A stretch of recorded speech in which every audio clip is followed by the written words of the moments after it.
Vijayawada diarrhoea medical క్యాంపుల్లో అతిసార బారిన పడిన బాధితులకు కాలం చెల్లిన మందులు ఇవ్వడం కూటమి ప్రభుత్వ నిర్లక్ష్య వైఖరికి నిదర్శనంగా నిలుస్తోంది.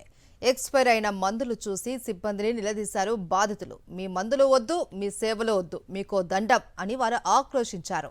సిబ్బంది ఇచ్చిన కాలం చెల్లిన మందులను మీడియా కూడా పరిశీలించింది. దీంతో వాటిని అక్కడి నుంచి తీయించారు వైద్యాధికారులు.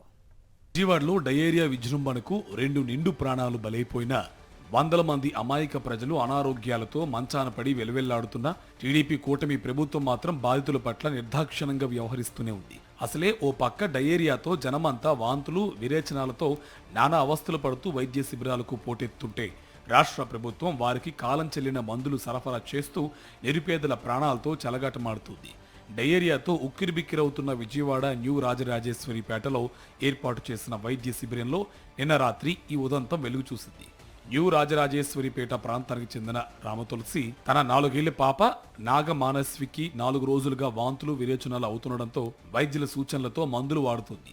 అయినా పాపకు తగ్గకపోవడంతో స్థానిక కేర్ అండ్ షేర్ స్కూల్లో ప్రభుత్వం ఏర్పాటు చేసిన వైద్య శిబిరం వద్ద మందులు తెచ్చుకుందామని నిన్న రాత్రి వెళ్ళింది. అక్కడ వైద్య సిబ్బందికి పాప పరిస్థితిని వివరించగా వారు ఓండాన్ సెట్రాన్ ఓరల్ సొల్యూషన్ అన్ని సిరప్లు ఇవ్వడంతో వాటిని తీసుకుంది. అయితే వాటి మీద తేదీలను చూడగా ఆగస్టు 2025తో కాలం చెల్లిపోయి ఉన్నట్టు కనిపించింది. దీంతో ఆమె ఒక్కసారిగా ఆగ్రహానికి గురై అక్కడి వైద్య సిబ్బందితో వాగ్వాదానికి దిగింది. కాలం చెల్లిన మందులు ఎలా ఇస్తారంటూ సిబ్బందిని నిలదీసింది. వైద్య శిబిరంలోనే ఉన్న మీడియా ప్రతినిధులు విషయాన్ని గమనించి అధికారులను ప్రశ్నించగా వారు నెమ్మదిగా వాటిని అక్కడి నుంచి తప్పించారు. అదేవిధంగా సెప్టెంబర్ 2025తో కాలం చెల్లిపోయే ఓండాన్ సెట్రాన్ అనే టాబ్లెట్లు కూడా ఇస్తూ ఉండడంతో ప్రజలంతా వైద్య సిబ్బందిపై తిరగబడ్డారు.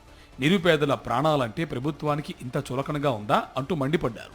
మాకు మీ మందులొద్దు, మీ సేవలొద్దు, మీకు దండం అంటూ అక్కడి నుంచి బాధితులు వెళ్లిపోయారు. మరోవైపు డిఎంహెచ్ఓ కాలం చెల్లిన మందుల విషయంగా ఇచ్చిన వివరణ బాధ్యతారాహిత్యంగా ఉంది. ఒక్కసారిగా అన్ని ప్రాంతాల నుంచి మందులు డంప్ చేశాం, వాటిలో ఎక్స్పైరీ మందులు కలిసి ఉంటాయి అని ఆయన చెప్పారు. ఎక్స్పైరీ అయిన మందులు ఎక్కడి నుంచి వచ్చాయో ఎంక్వైరీ చేస్తామని, సంబంధిత బాధ్యులపై చర్యలు తీసుకుంటామని తెలిపారు. తాము అత్యంత జాగ్రత్తగానే ఇక్కడ వ్యవహరిస్తున్నామని ముక్తాయించారు డిఎంహెచ్ఓ.